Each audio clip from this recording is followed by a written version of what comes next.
Good morning, guys. I want to talk a little bit about our new Mini 2 and the ability to capture both JPEG and RAW at the same time. I've been reading in some of the forums, people not knowing when to shoot what, and is it really worth shooting RAW? Is it that big of a deal? Blah, blah, blah. Like, is it something just not necessary? But I want to explain that a little bit, and I'm hoping this will help. So you guys are aware of my background a bit. I have pretty extensive Photoshop knowledge. I've been using it for almost 20 years now. I've been on the cover, I've had features like this guy. This is one of my images on Photoshop User magazine. So I've been involved in the industry, worked with Wacom, which I'm using right now, one of the Wacom Intuos Pro tablets. I've worked with Adobe. I've worked with some of the best color theorists in the world, thankfully. You know, like Dan Margulis is an example. So I've taken his advanced color theory courses, which are pretty involved, throwing you into deep end for roughly 3 days. And it's like $3,000 to be able to do that. But it really accelerated my knowledge of Photoshop and using it the correct way. But I'm not going to get super involved with all that. I just want to give you an idea that I do kind of know what's up with Photoshop and working with raw images and pulling the most out of your files, which is essentially what we all want to do, right? So let's get to our Mavic Mini 2. I went and shot in the city yesterday, and there's no reason, based on the file size, they're so small, just shoot in JPEG and RAW. Let's take my advice on that one, because if you ever do get a file and you do need to pull more out of it, you want to have this DNG RAW file to be able to do that with. Because if you have, say, for example, a blown out sky or something like this guy, you're never going to be able to recover anything back with the JPEG. But if you have the RAW equivalent, you can easily do that. Not easily, but you can at least have a better shot of giving someone a file that, you know, recovered the exposure a bit more than the JPEG, because it's just not going to work on a JPEG. I mean, if you see, I can open it up really quickly just to show you an example of that. If I go hit Command J in Photoshop or Control J on a PC, I can go into, say, Camera Raw filter, which is essentially the Camera Raw dialog box for working on RAW files. If I just bring the exposure down, look at what happens. You can see how horrible that is. But if I go ahead and do the same, here, I'll actually stick that adjustment just so you can see. So I'm going to bring the exposure down, hit OK. And now if I go to the same RAW file, so this is 2.5, double click on this, it will open up in Photoshop. If I bring the exposure down and maybe the highlight recovery a bit and the saturation, that kind of thing, I'm not doing a great job. I'm just looking at this section of the sky, but you can see, look at the difference.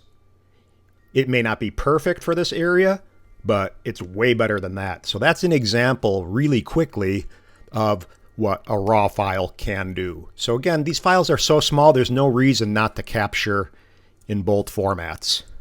So that's that part of it. But again, people want to know, is it worth shooting in RAW? Well, I'll tell you, I mean, you sometimes have a JPEG and the camera does a pretty good job at in-camera processing. So say, for example, we look at, let me see, maybe someone like this. So this is a shot of Chicago skyline. This is the JPEG, and it doesn't look that bad. So maybe we can take this and tweak it a little bit, and it will look pretty darn acceptable, especially if we're just doing something for quick social media posts or we want to put something on Facebook or whatever. Totally will work out fine. But if I want to go and print for a client and they want to order a print and I'm going to get the most out of my file, I'm going to take the RAW file and work it myself and kind of get the most out of it and straighten up the buildings. You see this guy's kind of bowing a little bit to the right. But let's take the JPEG, for example. So again, this doesn't look that bad. Sometimes the JPEG files on these drones or on a camera actually look pretty darn good. And if that's the case, then so be it. Rock it. So we'll double click on this. It will open up in Photoshop CC 2021. I'm going to hit Command J. I'm on a iMac. It would be Control J on a PC. And we would now look over here and go up to one of the options to do. I mean, you can go and hit Command U. I'm using a lot of keyboard shortcuts because that's kind of something to really speed up the workflow. And I've been working with this for so long, so I just kind of do it second nature. But if I hit Command U and I have it set for opening up, I believe, adjustment layer. And if I just bump up the saturation, you see it doesn't do that bad of a job.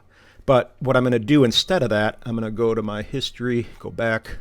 I'm going to go to filter, and I'm going to go to camera raw filter. So what essentially this does is open up the same dialog box, the same engine as the camera raw plugin that you use for working on raw files.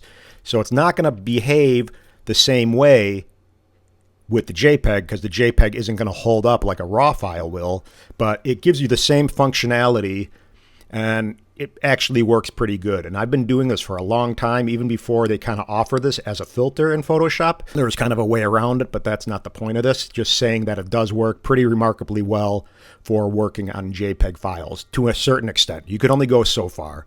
But say I want to go ahead and blast the saturation a little bit to like 67. It may seem like a high number, but don't pay attention to the number. Don't say, oh, you can't go that high. You can do whatever you want. Don't even pay attention. There's no rules. Rules are meant to be broken kind of thing. So go and just do what you see visually. I have my color calibrated on my monitor, so I got an X-Rite i1 Display Pro, so I know the luminosity and everything is pretty on point, because that's a big thing too. You want to make sure nothing's really blowing out. So I got this little area over here. If you see on the right, I got this little clipping highlight area. So this is showing a little bit bright. So maybe I want to hit the highlight recovery a little bit. But regardless, it's not a big deal, and it's a JPEG file. And right now, that doesn't look too bad. You know, I can hit OK, and boom. That kind of looks pretty darn decent. Now let's take the raw file, for example. We're going to go back over here. I'm going to double click on the DNG file, and it's going to open up in the same dialog box, the camera raw plugin. So I already did something to this because I was doing something else for another tutorial. So I'm going to go ahead and reset. So reset the default, and that was before, and that's after. So that's what I did, but I'll show you how I got there. And again, this is kind of laid out so you guys are aware to work in this sequential order. So you're really supposed to set the color balance first, and then adjust the exposure accordingly, maybe add a little contrast or recovery, highlight, shadow, whatever you want to do, lighten the shadows.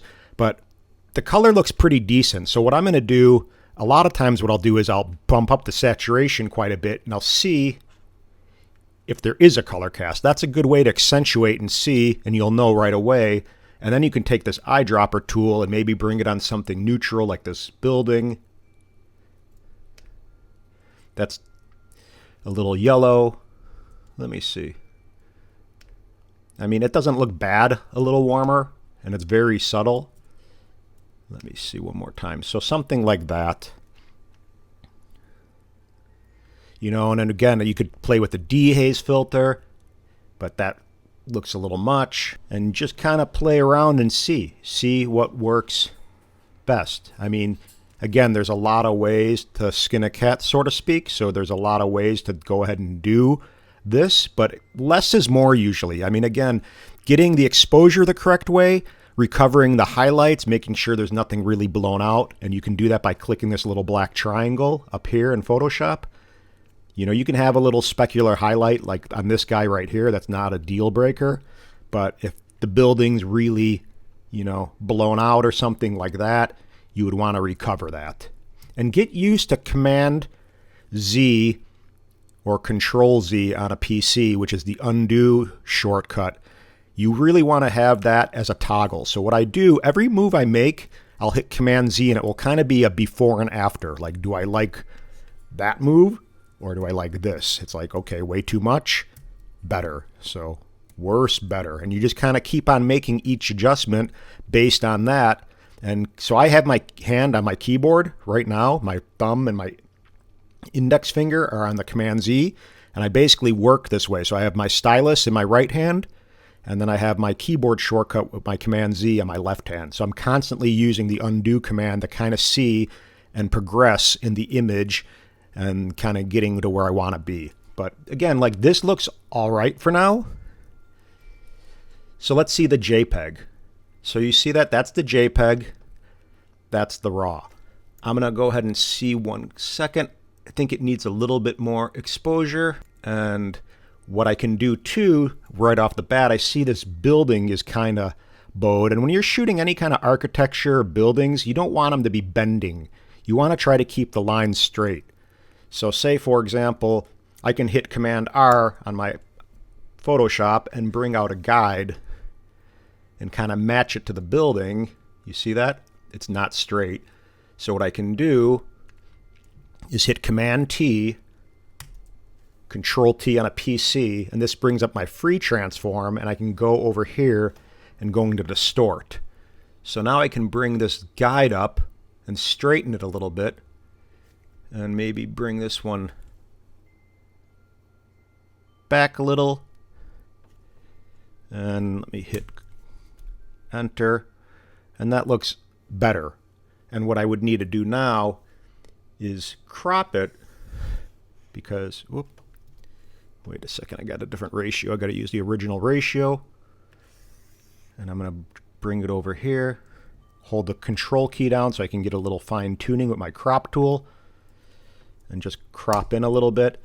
And you can see before, let me show you the history palette, boom to boom. And you may not think, or not necessarily boom, but crooked to straight building. So now the skyline looks legit. This building is still kind of a little skewed, and what I can do if I want, I can hit the Command T again. And now I'm just trying to show you guys too a little bit about what you can do as far as something like, say, a building, or how you would straighten something. So I can go in the Command T, and then I can go over here in the transform, and I can go in the warp if I want. So I can go now and just kind of straighten the buildings a little bit with the warp tool. And maybe bring this guy a little bit.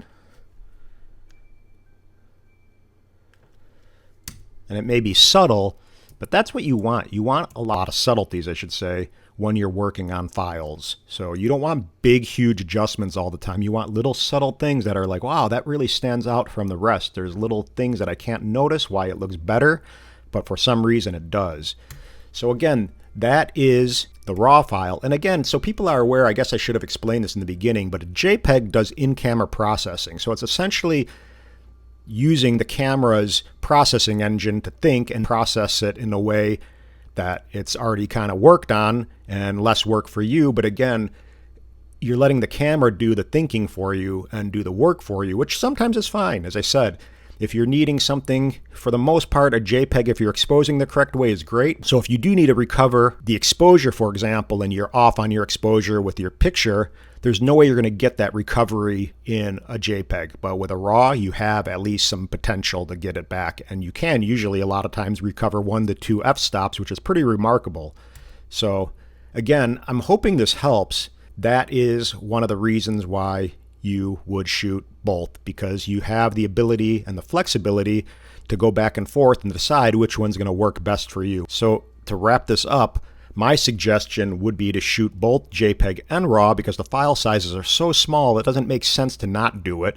Because if you do need, for whatever reason, say someone sees one of your images and like, God, I really want a big print of that, and you kind of are off with the exposure, you'll have the RAW to possibly have some kind of hope in recovering and making the file work. I mean, essentially, that's why you shoot RAW, to have more control, more flexibility to do something and recover exposure, recover highlights and shadows, have a bit more dynamic range. So I'm hoping this helps you guys, but I just wanted to touch on it because I know some people don't really know why you'd want to shoot RAW, and that's why you do want to shoot RAW. So that's it, guys. Subscribe if you found this helpful, like the video, please, and that's it. Have a great day. Bye.